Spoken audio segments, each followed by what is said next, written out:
Your generator sounds like a jet engine and lights up your house like a Vegas casino while everyone else sits in darkness. Your garage has enough batteries to power a small city, and they're all visible through that window you never thought to cover. Your ham radio antenna might as well be a 50-foot billboard that says, I have power, communication, and probably everything else you need. Congratulations, you've just won the apocalypse lottery nobody wants to win, being the first house everyone remembers when desperation kicks in. You are about to learn why the three things preppers love most are the exact three things that'll get you killed fastest, while your expensive preparations just made you the neighborhood's most obvious target, and why that quiet guy down the street with nothing valuable visible is going to outlive your tactical paradise by months. First, generators, the dinner bell for desperate neighbors. Nothing says I have supplies quite like being the only house humming with power when the grid's been down for 72 hours. That Honda generator you're so proud of, it's broadcasting your preparation status at 70 decibels to everyone within a half-mile radius. You think you're maintaining comfort and security. What you're actually maintaining is a beacon that screams, I planned for this, which means I have food, water, medicine, and everything else you're looking for. Here's what happens. Day 1, everyone's grateful to hear it. Civilization still exists. Day 3, they're curious how you have power when they don't. Day 5, they're angry you're comfortable while they're suffering. Day 7, that sound isn't comfort anymore. It's a targeting system. Every generator owner thinks they'll defend their property when people come knocking. What they don't think about is sleeping. You can't stand guard 24/7. That generator needs refueling, maintenance, rest periods. And everyone knows exactly when you're vulnerable because suddenly the sound stops. The gasoline problem nobody mentions. Storing enough fuel to run a generator for weeks makes your garage a fire hazard and a target. Those 20 jerry cans you've got, your neighbor saw you filling them. Gas becomes worth more than gold after a week, and everyone remembers who had the foresight to stockpile it. You're not just advertising electricity, you're advertising fuel wealth. That's two critical resources making you a double target. Second, visible food storage, the prepper's fatal flex.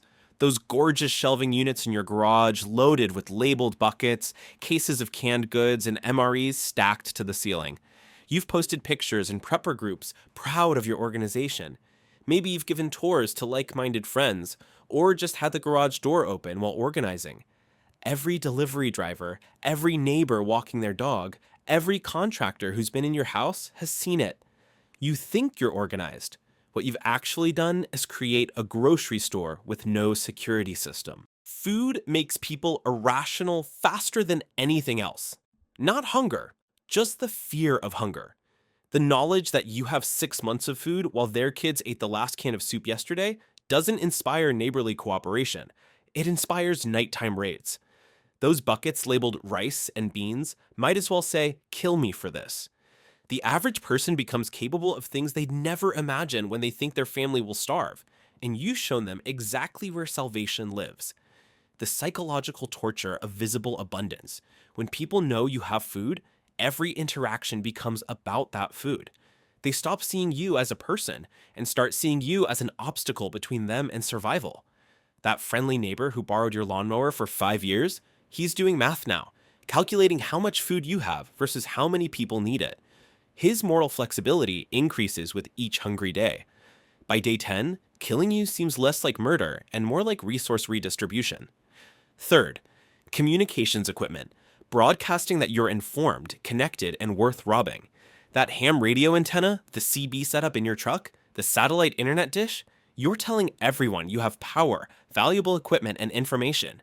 Information becomes currency when the grid's down. You know what's happening, where resources are, what areas to avoid. That makes you valuable, but not in the way you want. People will want what you know. Then they'll want what you have. That radio isn't just communication. It represents batteries, solar panels, technical knowledge, and preparation. The person with working communications has other preparations. Everyone knows this instinctively. You become the intelligence asset someone needs to control or eliminate. Those radio check-ins you're doing, you're broadcasting your location, your supply status, and your vulnerability to anyone with ears. Here's the dark psychology. During collapse, Information inequality creates resentment faster than resource inequality. People can rationalize you having more food. Maybe you saved more, prepared better. But knowing more, having contact with the outside world while they're in an information blockout, that feels like cheating. You're not playing by the same desperate rules. That ham radio license you worked so hard for just painted a target on your back that says, I have unfair advantages. The common thread that'll get you killed: visibility. All three items scream, I prepared for this, to people who didn't. They're impossible to hide once you're using them. A generator must run outside or you'll die from carbon monoxide. Food storage requires space that's usually visible. Communications equipment needs antennas, height, external access. These aren't just supplies, they're advertisements for every other supply you must have. The tactical equation nobody calculates. Every visible prep multiplies assumed preps by 10. If you have a generator, people assume you have fuel, food, water, medicine, weapons, everything. One visible preparation suggests complete preparation. You become the Amazon warehouse in their mental map of resources. When risk-reward calculations start, you're all reward. Why these three specifically will get you killed first? They solve the problems everyone will face. Power, food, and information are the trinity of needs after collapse. Everyone will desperately need exactly what you're visibly showing you have. It's not like showing you have extra blankets or tools. You're displaying solutions to existential threats. That's worth killing for in most people's rapidly evolving moral framework. The timeline of targeted acquisition. Generator owners get hit first, days 3 to 7. Food storage gets raided weeks 2 to 4, after easy targets are exhausted. Communications equipment gets you tracked and targeted throughout, but especially after the first month when information becomes more valuable than gold. You've essentially scheduled your own demise by which prep you made most visible. The paradox that'll break your brain. These three items are actually the most important preps you can have. Power, food, and communication are survival multipliers, but they're also death accelerators if anyone knows you have them. You need them to survive, but can't use them without exposure. It's the prepper's catch-22.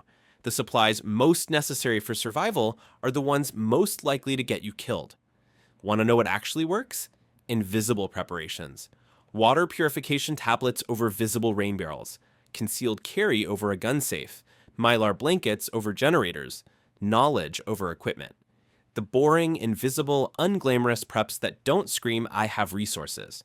The goal isn't to be the most prepared. It's to be the least obvious target while still being prepared. The successful prepper looks unprepared while being ready for anything. No visible advantages, no obvious resources, no reason to target them over anyone else. They're not the gray man, they're the invisible man. They survive not by having the most, but by appearing to have the least while maintaining